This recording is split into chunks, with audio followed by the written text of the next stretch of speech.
Muy buenas tardes. Damos la bienvenida al presidente de los Estados Unidos mexicanos, licenciado Andrés Manuel López Obrador. Lo acompañan el excelentísimo señor Joseph Biden Jr., President of the United States of America, y el excelentísimo and señor His Excellency Mr. Justin primer Trudeau, ministro de Prime Canadá. Minister of Canada. También contamos And con las respectivas We delegaciones. also have their respective delegations, representatives of the media, and people following us through internet, through the social media. La más Let's welcome. cordial bienvenida. Toma la palabra el excelentísimo señor Two presidents and Prime Minister. presidente de los Estados Joseph Unidos de Biden América. Jr., President of the United States of America. You have the floor, sir. Thank you very much. It's wonderful to be back here in Mexico City. I want to thank you, Mr. President, for hosting the Prime Minister and me for the 10th North American Leaders Summit. This is a magnificent forum, and we're true partners, the three of us, working together with mutual respect and a genuine like for one another to advance a safer and more prosperous future for all of our people. And the reason for this summit, this trilateral relationship, are so impactful is because we share a common vision for the future grounded on common values. And I mean that sincerely, common values we share in our countries. Since becoming president, I've been laser focused on rebuilding the U.S. economy from the bottom up and the middle out, not the trickle-down economy. Because the bottom up and the middle out, it works because the wealthy do very well and everybody else does well too, but everybody does well. And from the bottom up means investing in priorities for working families. The United States has made historic bipartisan investments in infrastructure and innovation that are already beginning to deliver concrete benefits to the American people, and I would argue it will ultimately reap benefits for the entire North America. We've renewed our dependence, deepened our cooperation with our closest friends and allies, none closer than Mexico and Canada, to take on the biggest challenges facing the region and, quite frankly, the world. Because there can no longer be any question, none, in today's interconnected world. We cannot wall ourselves off from shared problems. We are stronger and better when we work together, the three of us. And together, we've made enormous progress since our last summit, from fighting COVID-19 and strengthening our ability to address public health threats, to investing in and building a 21st century workforce. At the top of our shared agenda today is keeping North America the most competitive, prosperous, and resilient economic region of the world. And the strength of our economic relationship among our nations not only supports good-paying jobs in all of our countries, but it generates tremendous growth. Now we're working to a future to strengthen our cooperation on supply chains and critical minerals so we can continue accelerating our efforts to build the technologies of tomorrow right here in North America. This summit also builds on the continual consultation and cooperation with one another to take on the challenges that impact all three of our nations. Our entire hemisphere is experiencing unprecedented levels of migration, greater than any time in history. And North America, at the North America Summit Leaders hosted in Washington in 2021, we launched the idea of a regional-wide approach to a regional-wide problem. The idea grew into the Los Angeles Declaration on Migration and Protection, which 21 countries ultimately adopted at the Summit of the Americas 6 months ago. And we're working together, especially with our North American partners, to fulfill our commitments under that declaration. They include the policy I announced last week to expand safe and legal pathways for immigrants from Nicaragua, Cuba, and Haiti. And we're seeking a better life here in the United States of America. We also want to thank you, Mr. President, for stepping up to receive into Mexico those not following the lawful pathways we've made available instead of attempting to unlawfully cross the border between our countries. On my way here, I stopped in El Paso, Texas, to see the situation with my own eyes and to meet with U.S. border security officials. It's putting real strain on the communities in both Mexico and the United States. We're working together to address this challenge in a way that upholds our nation's laws and protects the human rights of migrants facing desperate circumstances. We're also working together to take on the scourge of human smuggling and illegal drug trafficking. In just the last 6 months, our joint patrols in Mexico have resulted in the arrest of more than 7,000 human smugglers. We've seized more than 20,000 pounds of deadly fentanyl at the border. And today, we've discussed how all three of us can continue to deepen and strengthen our shared efforts to cut off the flow of illegal fentanyl, including by tackling the precursor chemicals used in synthetic drugs as we go after the laboratories where they're made and the stash houses where they're stored. We also talked about meeting our commitments to make North America a clean energy powerhouse, and I believe that's within our grasp, and a global leader in addressing the climate crisis. That means working together to promote zero-emissions vehicles, to build charging stations for electric vehicles that are compatible across our international borders.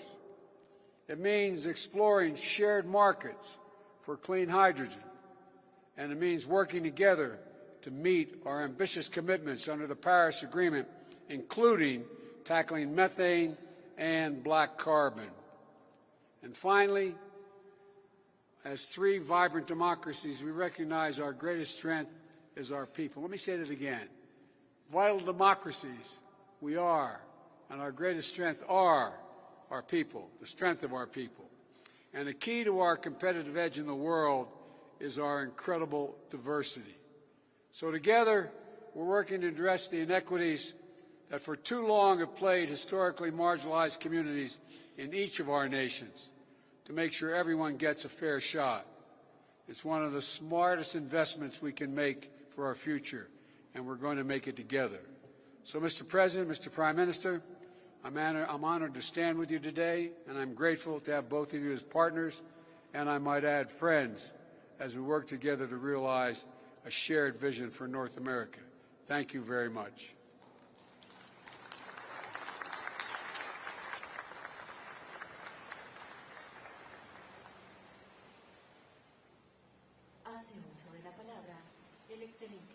Let's give the floor to His Excellency, Prime Minister of Canada, Justin Trudeau. Bonjour, good afternoon, buenas tardes. Hello, good afternoon. President López Obrador, mi amigo, thank you for having us here in Mexico City. President Biden, my friend, thank you for all your hard work and your valuable insights at today's meetings. As a continent, we are unique. We are three large democracies committed to freedom, human rights, equality, and creating real opportunity for everyone. We share deep ties as friends and trading partners. Au cours des 30 dernières années, les économies du Mexique, des États-Unis et du Canada sont devenues intimement liées grâce à l'ALENA. Tied because of NAFTA. This trade agreement helped our economies grow and created millions of good employments, and the trade amongst our borders drew investors from the world over. Among the most competitive in the world. It makes sense why. Combined, we are home to 500 million people. We have an extraordinarily strong innovation ecosystem. Our combined GDP is larger than that of the European Union. And as leaders, we are all dedicated to driving economic growth that supports the middle class and those working hard to join it. These are all foundations of a strong and resilient continental economy. People remember what happened just a few years ago when the certainty of this partnership was in question. Investors, businesses, workers, and citizens all worried about what would happen. When free trade is at risk, that isn't good for competition in the global market. Thankfully, the belief in free and fair trade won the day. We renegotiated and we got an even better deal. To put it simply, we are and always will be stronger together.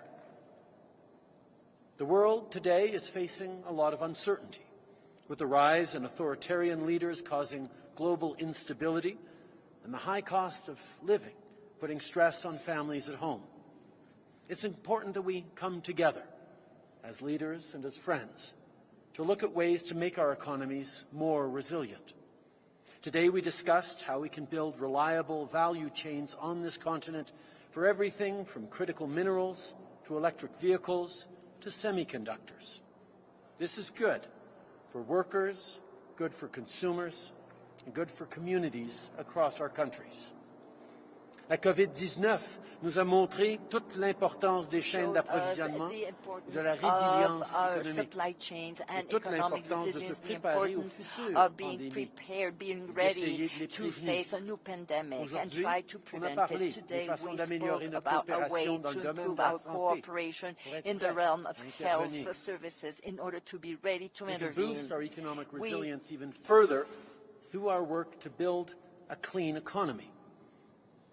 Things like clean energy, including hydrogen, manufacturing zero-emission vehicles, and encouraging more people to adopt them.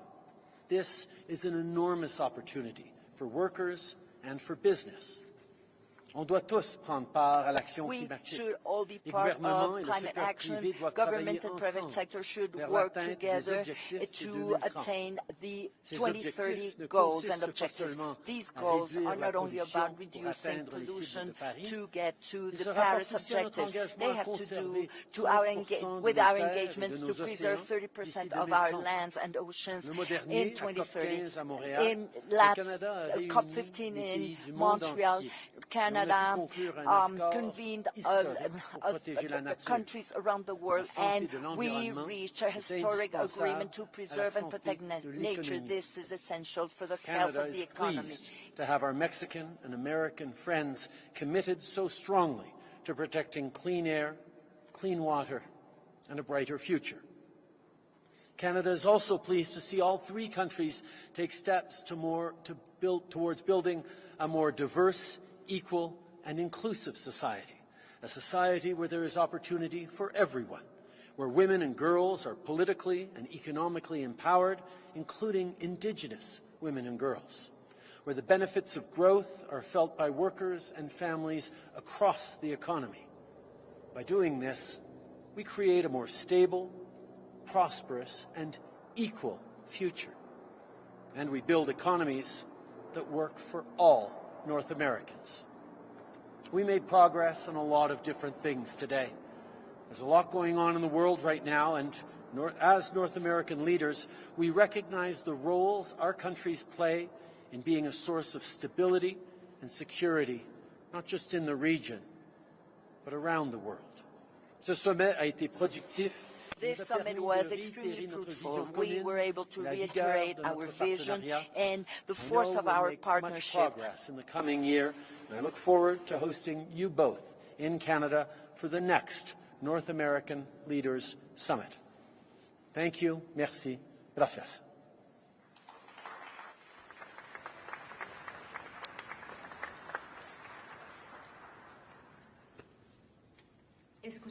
Now, let's give the floor to Mr. Andrés Manuel López Obrador, President of the United Mexican States. Agradezco I want to thank, in a very sincere fashion, the participation of President Biden and the Prime Minister of Canada, Justin Trudeau, and also the participation of their respective wives, Jill, Dr. Sophie, and I also want to thank their delegations and teams. The mere fact of being here together today as good neighbors in this environment of respect to look for the well-being of our peoples in a joint manner is in itself a very important historic event, a true happening. Nonetheless, I wanted to highlight that we've agreed on strengthening our economic, trade, commercial relations, and for that we're going to be creating a joint committee aimed at planning and substituting imports in North America, so that we may try to be increasingly self-sufficient in this part of the world, and to turn development cooperation into a reality, as well as the well-being of all the countries of our continent. We want that to be a reality. The United States, Canada, and Mexico will propose, each one of those countries will be proposing 4 members for the formation, for the creation of this task force, of this committee of 12 specialists that not only know this issue we are going to be working on, but they will also have our absolute trust to motivate, to persuade, and invite the business community, workers, public servants of all 3 governments, and to convince them about the importance, the transcendence of being united in North America, and for us to be able to seek from here on this unity in everything we do throughout the American continent. On the part of Mexico, in this group, we are going to be represented by Foreign Minister Marcelo Ebrard, Rogelio Ramírez de la O, Finance Minister of Mexico, Raquel Buenrostro Sanchez, who is the Secretary of Economy, and Alfonso Romo Garza, who represents the business community. He's an independent businessman, Mr. Romo is. And we also discussed, as a priority issue, economic, commercial, trade, integration, as I have already expressed, of the entire American continent, and the well-being of the peoples, and the new relations of cooperation, leaving behind interventionism, hegemonic interventionism. Let me do a set-aside here to express my acknowledgement, my recognition to Prime Minister Trudeau and President Biden for the way which has been so solidary, in which they've acted, in which they are acting vis-à-vis the attempt of coup d'etat in Brazil. This shows that there's a commitment, authentic commitment, in favor of democracy. Our support for President Lula of Brazil. We have to, together, We have to be able to accomplish all this. Everything that President Biden just said, we have to be able to accomplish this. That is in equal footing for us to be treating each other as good neighbors, economic allies, and as friends. We, of course, will be helping to turn this dream into a reality. And we are very enthused at the certainty that this is something we can accomplish. Peace is the result of justice.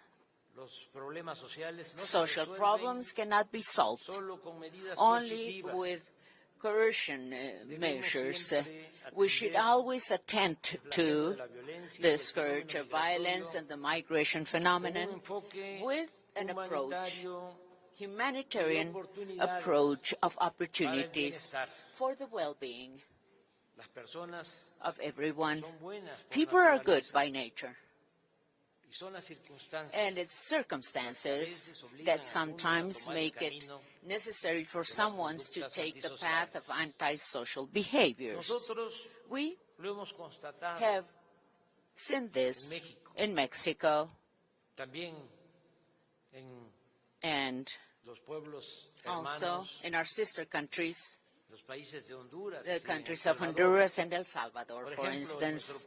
In our country, in Mexico, since corruption is not allowed and the budget is used for development and supporting the poorest sectors of our population, today we not only have jobs, employment, we have seen reductions in violence, we have less migration as well. And we've also tempered frustration, and what we can see is this flame which is alive. I'm talking about the flame of hope. Peace is the fruit, it is the result of justice. The Central American case is exceptional.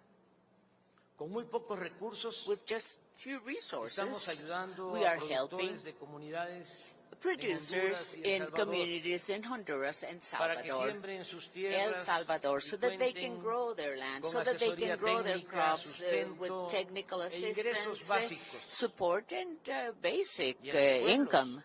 And in those towns where we are applying those actions, particularly the program we call Sembrando Vida, which means sowing life and youth building the future program, we've not just seen a reduction of people wanting to migrate to the United States seeking opportunities of better living conditions and jobs, but for many young people of those countries, crime has stopped being the only possibility of survival and the only way to move forward in life. The migration issue, as many other issues, as discussed in a very broad fashion, and we reached important agreements among the three countries for the benefit of our peoples, as you will be able to see, as you will also be able to know, through a communique, a joint communique that we have, that will be provided to you immediately. Finally, I want to thank Prime Minister Justin Trudeau for his extraordinary and fraternal program that consists of granting temporary working visas for laborers, workers. This program is already benefiting 25,000 men and women, 25,000 Mexicans. This is a path to follow, that is orderly migration. Prime Minister Trudeau is a great ally of Mexico. President Biden, I want to thank you sincerely for maintaining with Mexico a relationship of cooperation, of friendship, sincere friendship, sir, of respect for our fellow men who live and work in a very honest fashion in the United States, who are not harassed. They're not suffering rates, as it unfortunately it used to happen in the past. We have said this, and I repeat it today. I insist on this. You, President Biden, you are the first president of the United States in a very long time that has not built not even 1 meter of wall. And that, we thank you for that, sir.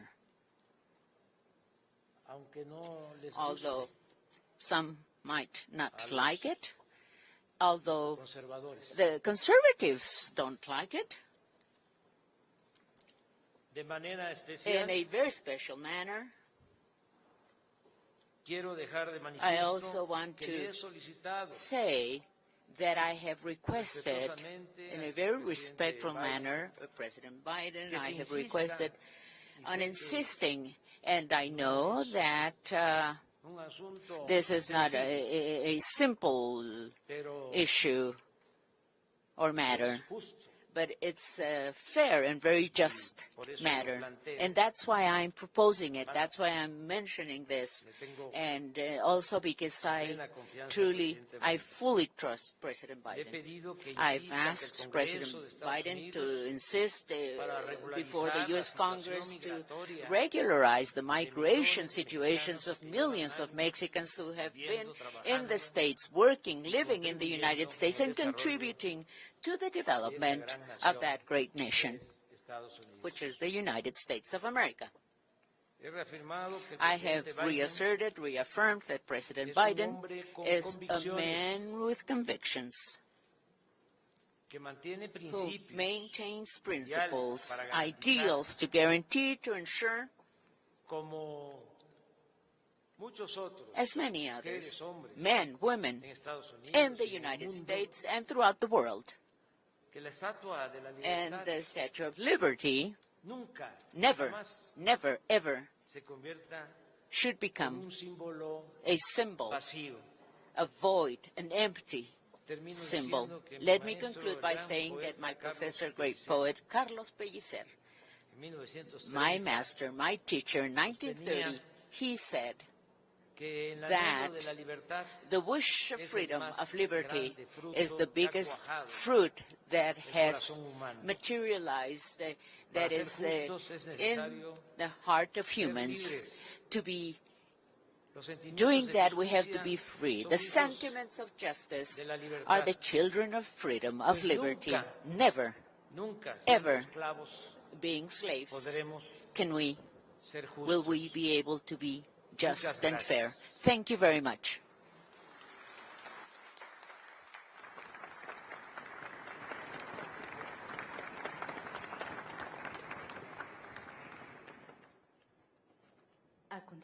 Now, let's begin a Q&A session. Ladies and gentlemen, and the U.S. press, Your Excellency, Joseph Biden Jr., President of the United States of America, yes, will take a question from a journalist, a reporter from the United States. Please. All right. I was having trouble hearing, but I'd like to call on Associated Press Colleen Long for the first question. Thanks, Mr. President. Hola, señor, and hi, Prime Minister Trudeau. For Mr. President, sí, señor you've Presidente. been accused of being too soft on border security and now too hard following the recent border policy changes. What's the right balance? And on the news at home, can you explain how classified documents ended up in one of your offices, and should the public have been notified sooner? for Prime Minister Trudeau, there's been a suggestion that Canada lead a multinational security force in Haiti. I wondered if that was a possibility and what you would need. Y señor usted presidente, muchas gracias por la bienvenida esta semana. Quiero preguntar. President López Obrador. You would be willing to accept more migrants arriving to the U.S.-Mexico border. What do you want from the U.S. in return? Answer first. Well, let me get rid of the easy one first. People know I take classified documents and classified information seriously. When my lawyers were clearing out my office at the University of Pennsylvania, they set up an office for me, secure office in the Capitol. When the 4 years after being vice president, I was a professor at Penn. They found some documents in a box in a locked cabinet, or at least a closet. And as soon as they did, they realized there were several classified documents in that box. And they did what they should have done. They immediately called the archives, turned them over to the archives, and I was briefed about this discovery and surprised to learn that there were any government records that were taken there to that office. But I don't know what's in the documents. My lawyers have not suggested I ask what documents they were. I've turned over the boxes. They've turned over the boxes to the archives, and we're cooperating fully with the review, and which I hope will be finished soon, and there'll be more detail at that time. The first question now I forgot. No. Your first question related to? I asked if the. I'm only joking. The answer is you've got both extremes are wrong. It's a basic middle proposition. Here, look, as was mentioned by all of us in one way or another, this has been the greatest migration in human history around the world, as well as in this hemisphere. And when I got elected, the first major piece of legislation I introduced was to reform the immigration process, to make it more orderly, to make sure people have access under the law. And so what we found out, and not just in my visit to El Paso, but before that, we found out is that our Republican friends and a few Democrats are very critical of what's going on at the border, but yet refused to even look at the detailed document I submitted for the Congress to consider to reform the process completely. And so, number one, right now, a majority of our migrants are coming from 4 countries: Venezuela, Cuba, Haiti, and Nicaragua. And we're expanding the very successful parole program we had with regard to Venezuela to Cuba and to Nicaragua and to Haiti to provide safe and orderly and humane processing for people fleeing those countries to come to the United States and claiming seeking asylum. And this is going to reduce the number of people illegally trying to cross the border. Venezuelans were trying to enter the country that has dropped off dramatically because we've allowed them to go directly to whatever country, the first country they go to, directly contact the United States, make sure that they make their application, showing that they do a background check, they in fact have access to a sponsor, and that they've been examined. And that way they're able to come through ports of entry. And it's dropped off, I'm going to make sure I get the numbers right, dramatically from 1,100 persons trying to enter per day to 250 a day. I've asked and I want to thank the President of Mexico for agreeing to take up to 3,000 people back that don't meet this criteria. Because look, right now, the cartels make a lot of money, which they use for drug trafficking as well. People have to make it through jungles and a long journey to the to the border, and many are victimized, not only in terms of what they have to pay, but victimized physically in other ways. And so we're trying to make it easier for people to get here, opening up the capacity to get here, but not have them go through that god-awful process. We're going to continue our efforts to address the root causes of migration, to help people stay in their home countries. I've asked the Congress for $4 billion to provide for that.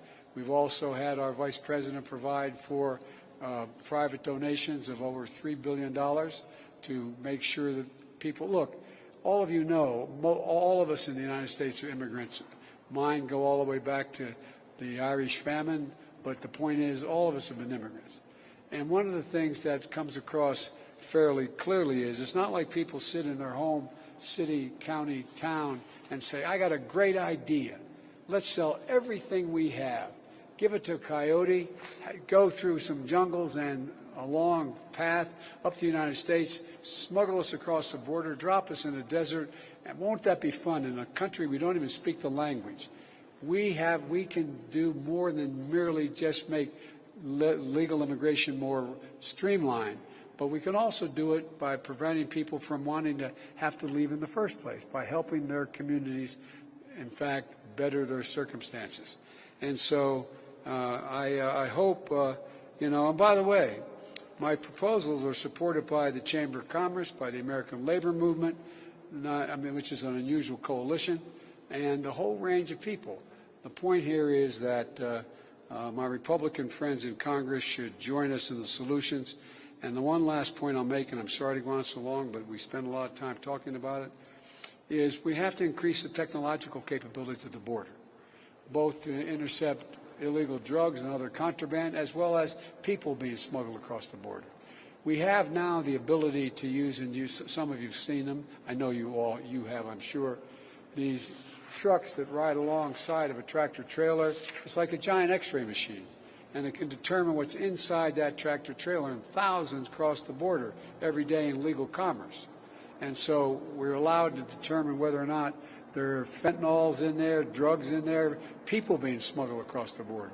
We're going to provide significantly more of those vehicles for the people to be able to determine at the border what is coming across legally and illegally. A lot more to say, but I've probably already said too much. Thank you.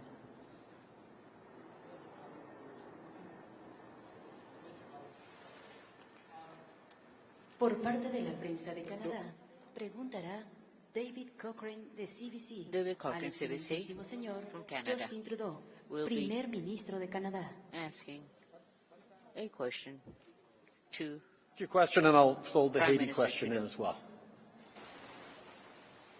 Okay, thank you, Prime Minister. A question for you and for President Biden as well. President Biden, you've talked a lot about economic cooperation and building continental supply chains and resilience here.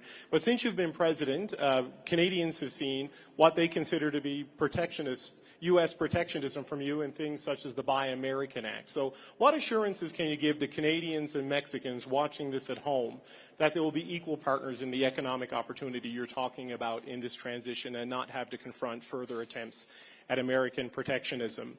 President López Obrador, if you have anything to say on that, we'd love to hear it. And Prime Minister Trudeau, if you can answer the Haiti question, but also explain to us what steps your government needs to take advantage of this opportunity on the continental supply chain resiliency to ensure that Canadian companies make things like semiconductors and don't just supply critical minerals to American companies. Thank you very much. First on Haiti, the situation in Haiti is heartbreaking. Canada has stood with the people of Haiti for decades, including over the past 2 years with multiple interventions with the UN, with other partners on the ground, military interventions, police interventions, even prison guards. We have continued to stand with the people of Haiti, and we will continue to. Obviously, this current situation is heart-wrenching, and we need to continue to be there for the people of Haiti, but we need to make sure that the solutions are driven by the people of Haiti themselves. That's why Canada's focus, as we've stepped up over the past months, has been, first of all, in putting significant sanctions on the elites who are responsible for so much of the violence and political instability in Haiti. A handful of small, extraordinarily wealthy families in Haiti have been causing much of the strife because of political and pecuniary interests, and that is why the sanctions that Canada has put forward are causing significant impacts on the ground. We're also moving forward with significant supports for the Haitian National Police, including with armored vehicles that the Americans have stepped up on as well, to ensure that the police is able to stabilize the situation on the ground. Obviously, there's much more to do. We've sent down a group of interlocutors to work both on the political side, but also to liaise directly with the security officials on the ground so that we can be responsive in immediate ways to what is needed for the Haitian National Police to get a better control and ensure greater stability for the people of Haiti. The UN called in September for the free flow of food, medicines, water, and fuel. Much of that has started again. It's still not where it needs to be, but we're going to continue to lean in on ensuring that that happens. But at the same time, we are working with partners across the Caribbean and indeed with the United States and Mexico to ensure that if the situation starts to deteriorate once again, we will have options. But like I said, we're going to make sure that what we do this time allows for the Haitian people to get the situation under control, and a big part of that is putting those sanctions on the Haitian leadership that are responsible for so much of the misery people are going through. In regards to the continental supply chain, that was at the center of our conversations throughout this North American Leaders Summit.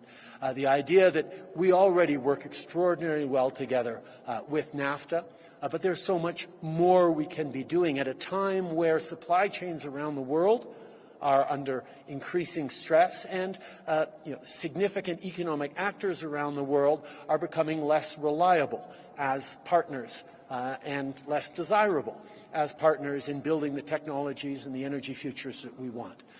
That's why, and you brought up a few examples of it, our critical minerals approach, a strategy that we just released a few weeks ago, is focused not just on mining the critical minerals that Canada has, that North America and the world needs in responsible environmental partnership with Indigenous peoples, doing it the right way, but also the development, the processing, the transforming into batteries, the transforming into technology that goes along the value chain as something that is important for Canada. And yes, it's something that we're continuing to look at. It's the same thing with electric vehicles, where we're building electric vehicles with our partners in Mexico and in the United States. But Canada, again, from the critical minerals that go into the batteries and the batteries themselves that we're starting to build, to the steel and aluminum that is amongst the cleanest in the world being developed in Canada, to the technology, the innovation from AI to engineering that is part of it. Canada is very much a partner in what we're developing in terms of more resilient supply chains. So there's lots more to do indeed. Even on semiconductors, the largest semiconductor packaging plant in North America, I believe, is in Bromont, Quebec. And packaging of semiconductors is actually how you assemble them into a unit that can then do the high value calculations and computations that need to happen. These are the kinds of things that Canada is very much focused on in ensuring not just prosperity right now, but good jobs as we move towards a environmentally responsible, net zero, socially inclusive future that the middle class in all three of our countries are relying on.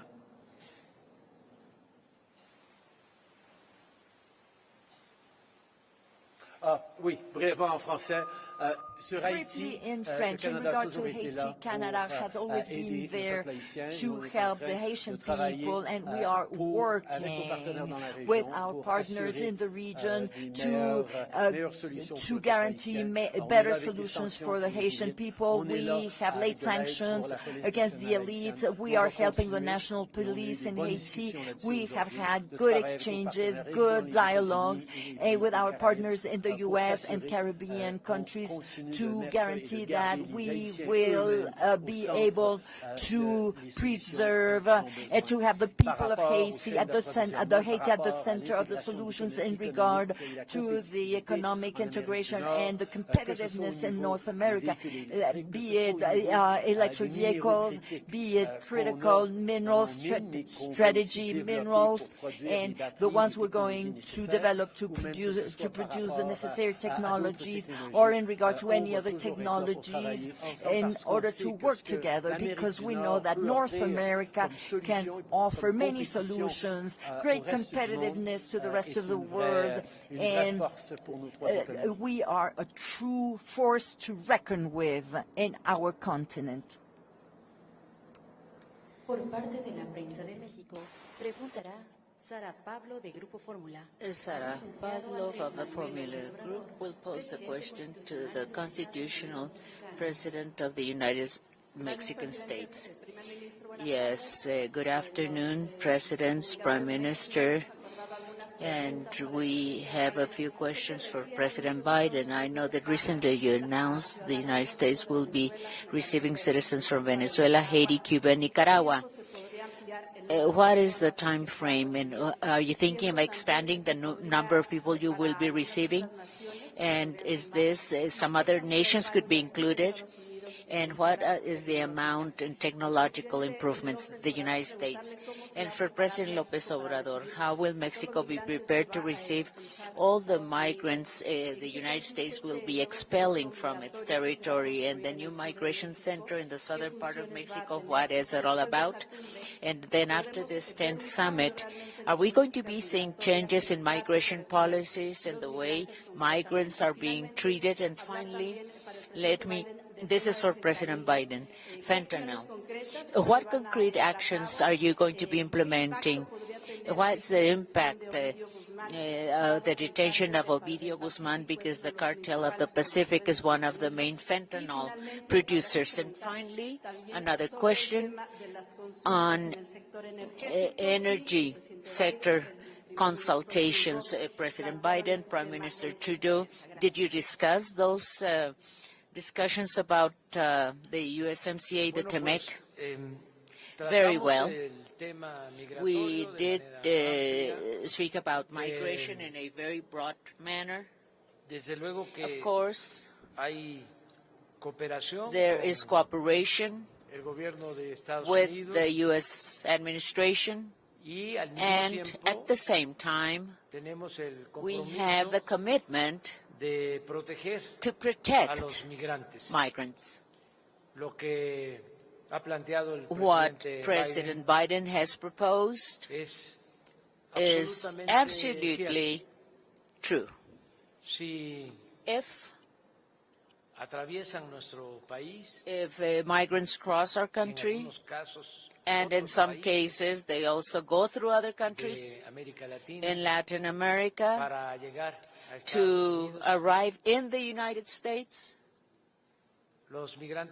migrants are facing so many risks when they do that. Starting with the fact that they are victims of the traffickers, the smugglers, the human traffickers, known as the coyotes or polleros. And they charge migrants a high amount of money to take them northbound.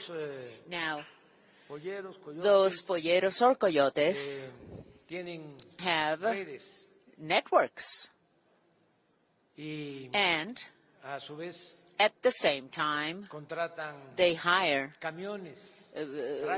trailers, trucks, truck trailers. The box of the trailer, they can transport up to 300, 400 people.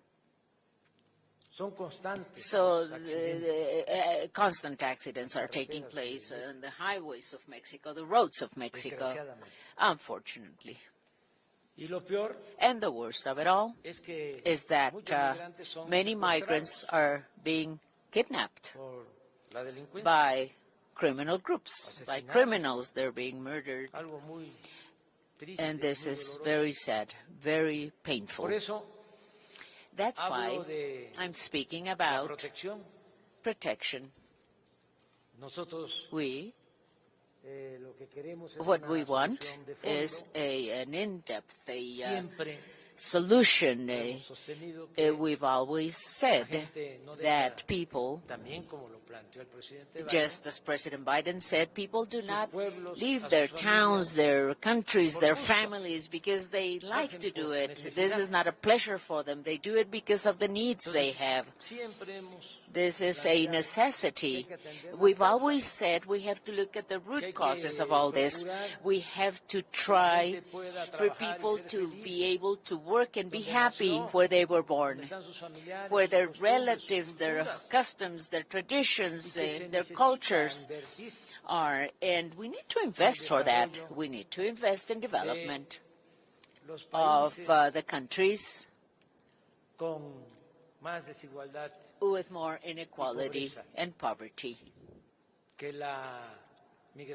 Because migration has to be an optional thing, not a forced situation.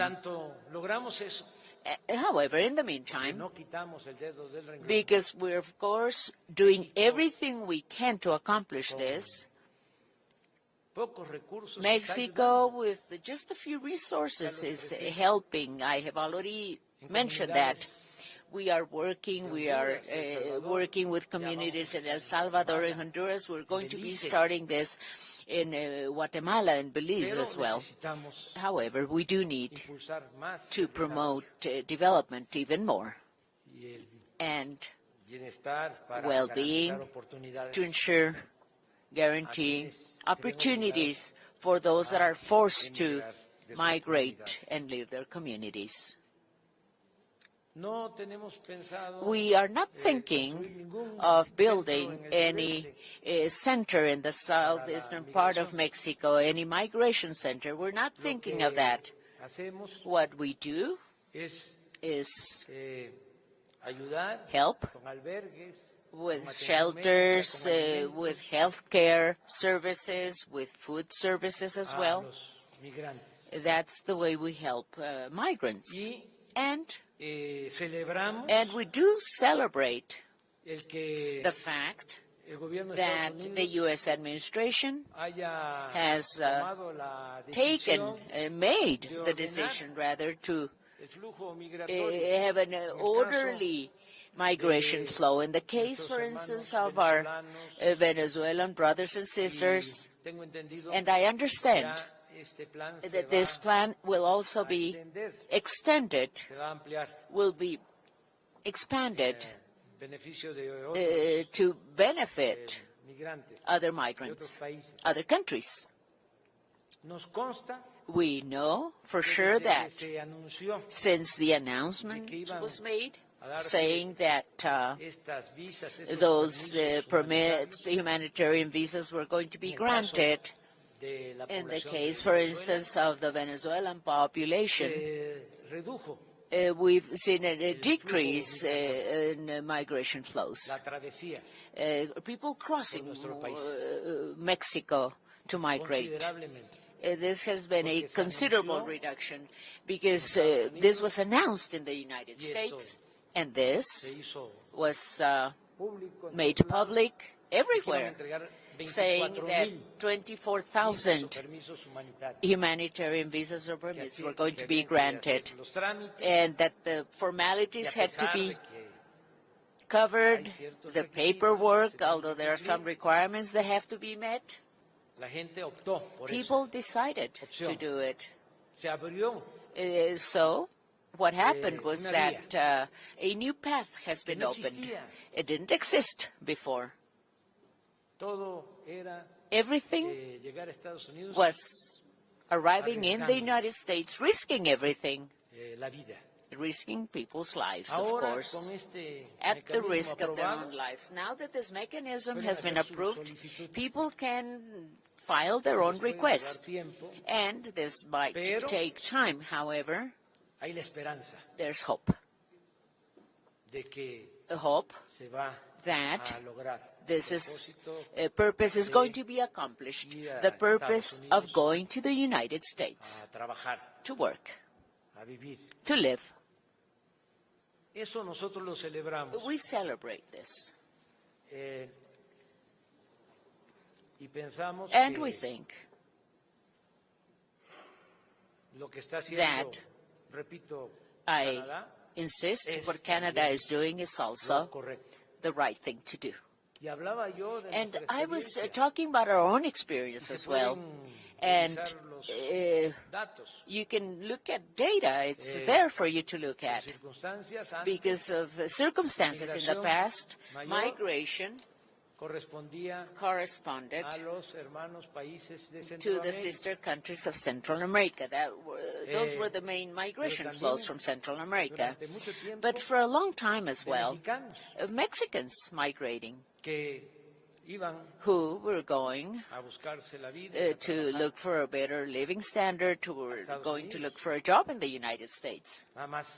And just imagine, there are 40 million Mexicans in the United States.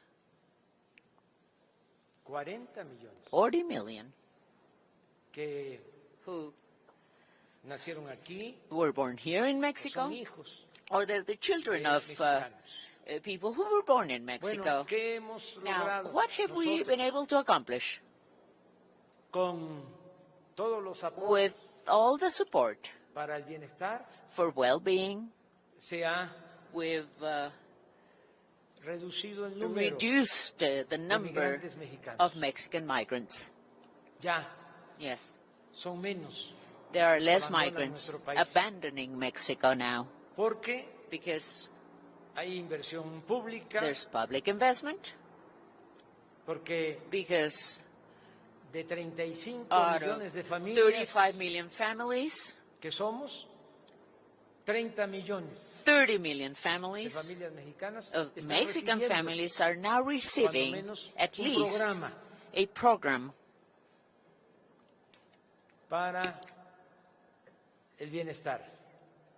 a well-being program.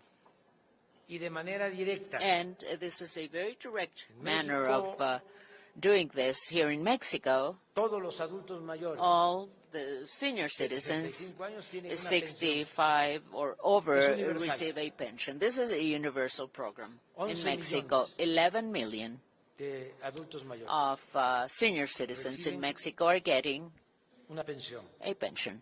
11 million students of low-income families, of poor families, are getting grants, they're getting scholarships. All the boys and girls with disabilities also have their own pension. We have a program for reforestation. It is the most important reforestation program in the world. And we are planting over 1 million hectares of fruit and timber trees. And we are giving jobs to over 400,000 peasants that are growing and planting those trees. So then, all these programs help so that people may be staying in their own communities, in their towns. We built the Dos Bocas refinery, 35,000 jobs. We are now building the Mayan train, which is the biggest railroad works in the world because it's 1,554 kilometers. 1,554 kilometers in 5 states of Mexico. All the Maya region, which is one of the most important archaeological zones of the world. Well, there, people are working building this railroad system. About 300,000 people are building the train. So that's really the option. That's the path to follow. Development, well-being. And I insist, I repeat, I truly celebrate that the Canadian government and the U.S. administration as well are now attending to the migration problem with this type of approach. It's quite lamentable that there are other politicians, other presidents and public officials who are acting in a very inhuman manner. Right now in this winter season, for instance, with all due respect, I'm not saying this in a very direct manner, but what I'm saying is that, I mean, one of the governors of our neighboring country headed a movement to take migrants to New York, to Washington, and just drop them there. This is politicking. This is completely inhuman. This should not be done, because there are those who forget that we're all migrants. How is it that that great nation, the United States, was developed with migrants? Thanks to that. So then, we have to continue seeking, looking for alternatives, just as, for instance, also in the case of violence. We have to look into the root causes of violence. And also in the case of our country, youth were never cared for, no services for young people. The only thing that was done was call them young people who didn't work, who didn't study. This is a discriminatory labeling for youth. They don't study, they don't work. Ninis, they were called in Mexico. They don't do one thing, they don't do the other thing either. So no one was ever caring for our youth in Mexico. All those young people only had, the only option they had, I mean, was to migrate. And many migrated, acting in a respectful manner, a very responsible fashion, and others as well were trying to make a living because they didn't have any other opportunities, so they made a living in what we call the informal economy, which is, you know, making a living out on the street, no matter what. I mean, whichever way you can make a living without falling into illicit activities. However, unfortunately, many did go into the path of antisocial behaviors. But we didn't really take care of young people in Mexico. However, we now have a program devoted to young people. This program never existed in the past. There are 2.4 million young people who are being hired. They are working. They're apprentices. What are we doing? We are taking away from them this culture, those seats, the reserves, the stock. We're taking that away from criminal groups. We're taking youth. We don't want our youth to be hooked. We don't want those criminal groups to be taking our youth away. We want to give them opportunities. That's exactly what we're doing in Mexico. And let me conclude. Also, highlighting another difference, which is quite important. There is no corruption in the administration, the government that I represent. There's no impunity either.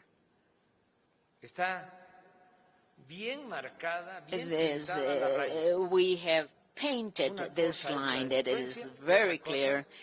Is one thing and the authority is a different thing. There is no criminal association or partnership as before.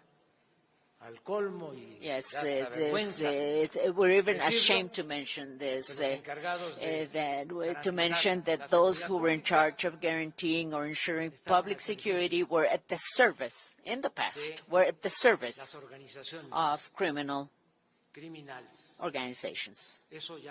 This doesn't happen in Mexico anymore.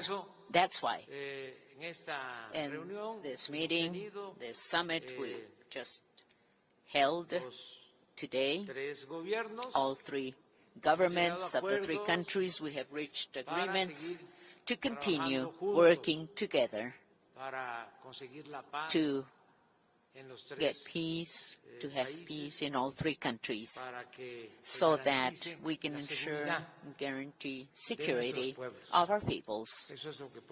That's all I wanted to answer to your question, Madam.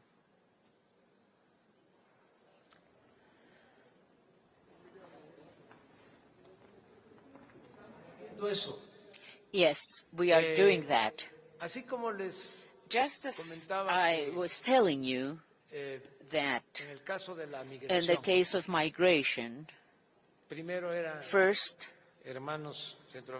there were brothers and sisters from Central America and also from Mexico, but now in recent times, a lot of migrants from Venezuela, from Nicaragua, Colombia, Ecuador.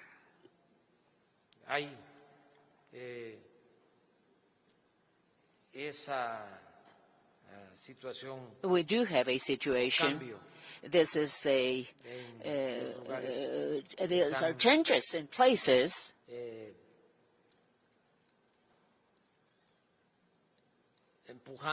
where we're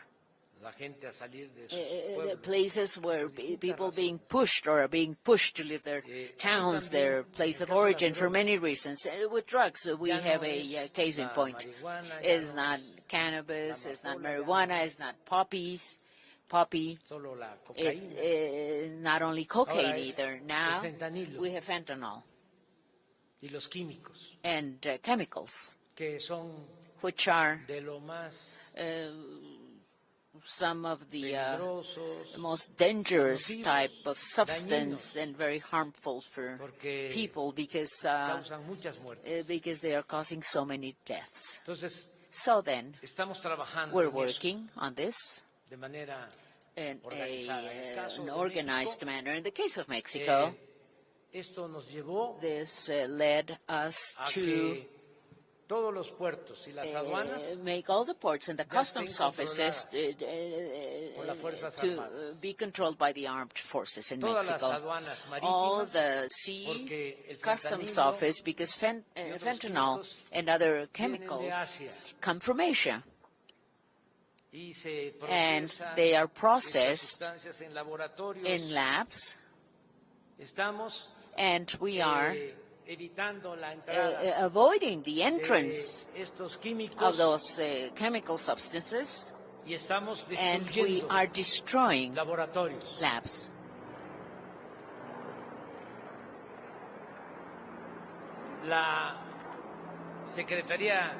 The Navy Secretariat is in charge of managing ports and customs. Sea customs offices.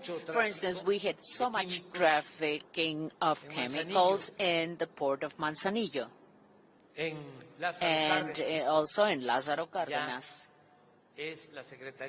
Now the Navy is in charge of controlling those customs. And all the customs, the land customs offices along the borderline, are now under the responsibility of the Ministry of Defense, National Defense Ministry. So we are combating fentanyl and those chemicals, and we are doing this because we care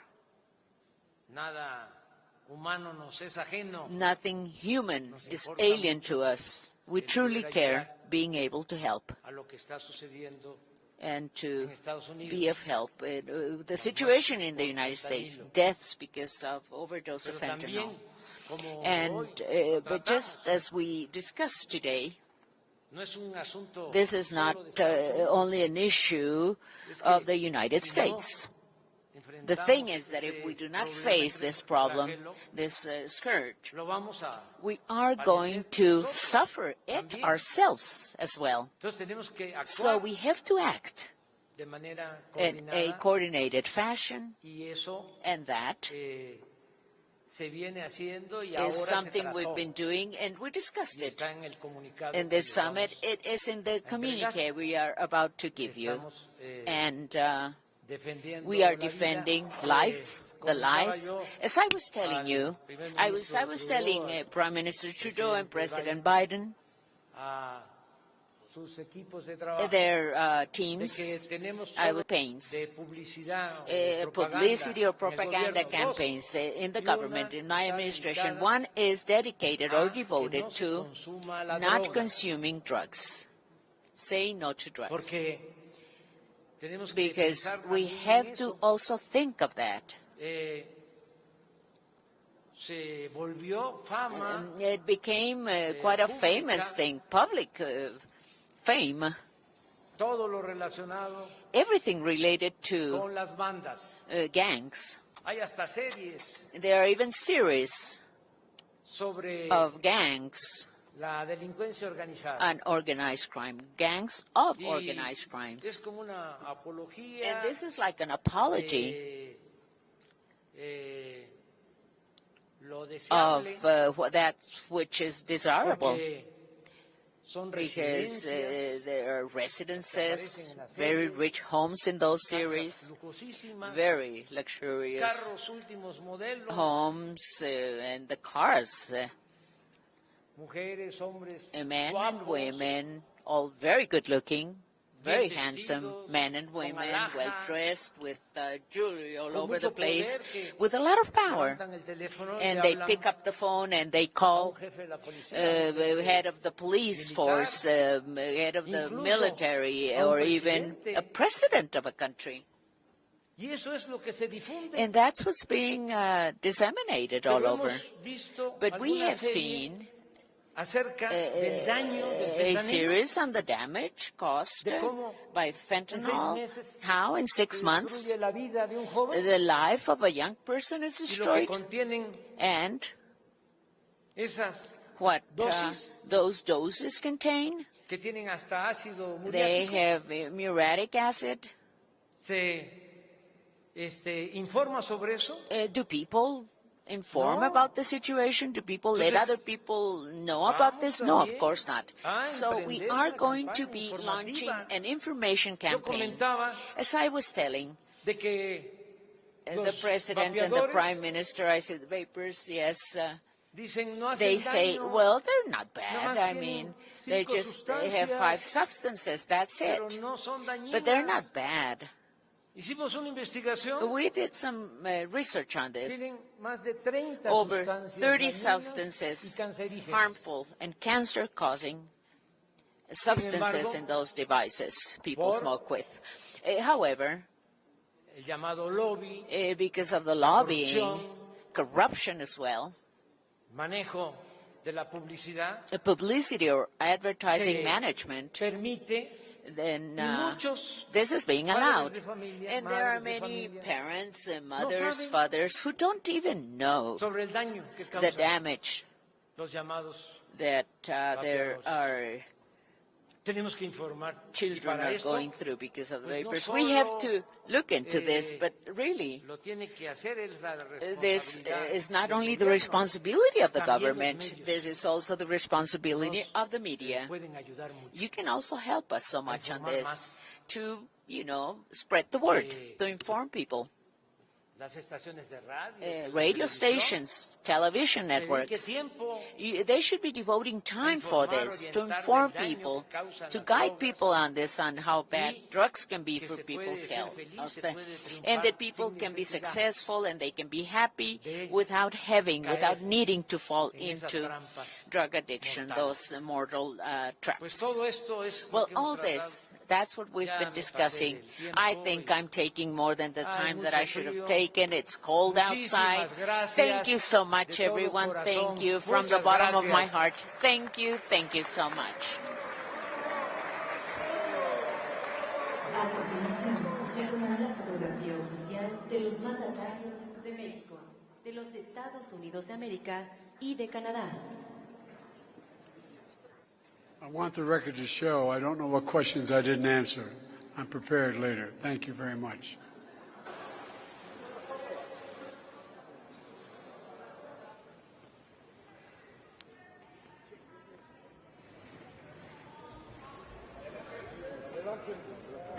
Down the front.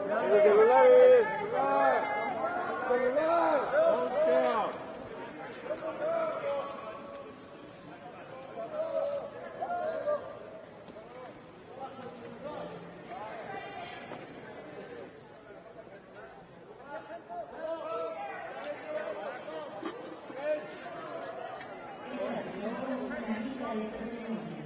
Que tengan todos muy buenas tardes. Thank you very much. We conclude this press conference. Thank you and have a wonderful afternoon.